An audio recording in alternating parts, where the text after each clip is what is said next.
shaped plume of ash began rising high into the sky, eventually reaching an altitude of 10,000 meters or 32,808 feet. Simultaneously, since part of the eruption column was too dense to rise on the buoyant column of hot air, it collapsed back to the ground, generating a series of pyroclastic flows which advanced in all directions at high speeds. I geolocated that one of these initial pyroclastic flows moved at a speed of 102 miles per hour or 164 kilometers per hour. These superheated gas currents quickly incinerated everything in a 1.1 kilometer radius, and although spread fairly evenly, continued onwards to scorch areas up to 2,950 meters away. In only 65 seconds, an area of 12.39 square kilometers or 4.78 square miles has been obliterated, although I want to note that this figure is merely a very preliminary estimate that could be incorrect. In this particular video, we can see gas rising off of the area removed of vegetation via pyroclastic flows, with many trees being flattened. And now the reason why today's video has an epilepsy warning. As the aforementioned eruption column continued upwards, many millions of tiny particles of ash rubbed together to create static electricity, creating dozens if not hundreds of rapid strikes of mostly cloud-to-cloud volcanic lightning.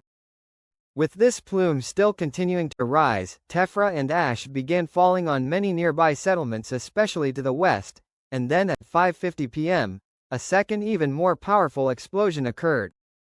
This second explosion sent a plume of subplinian eruption ash to even higher altitudes of 16,154 meters or 53,000 feet, marking it as Lewotobi's fourth major eruption since November of last year began.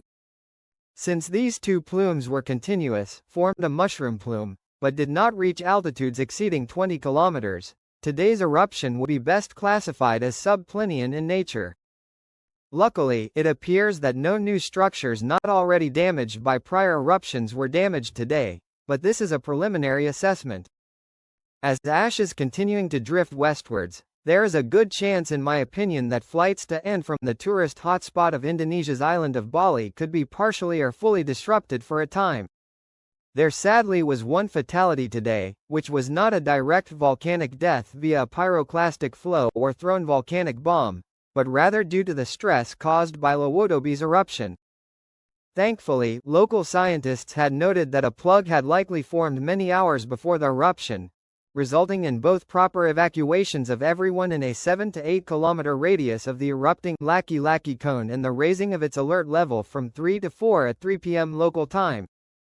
We are now waiting recent eruptive cycle to see how much of the plug has cleared, but initial images showing lava fountaining and ongoing volcanian eruptions suggest that most of it may have cleared. Since November of last year, eruptive activity at this volcanic cone on Flores Island has largely followed a predictable 5-step cycle, with the only unpredictable bit being how long each part of the various cycles lasts for.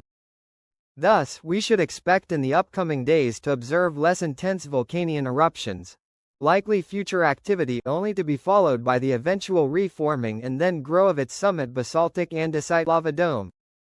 However, unlike after Lewotobi's last major eruption, this time there is thankfully no obvious dangers of edifice collapse or a major volcanic landslide.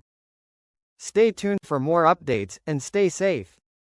As a final note, I would like to thank my returning patron Jesse Wendell for supporting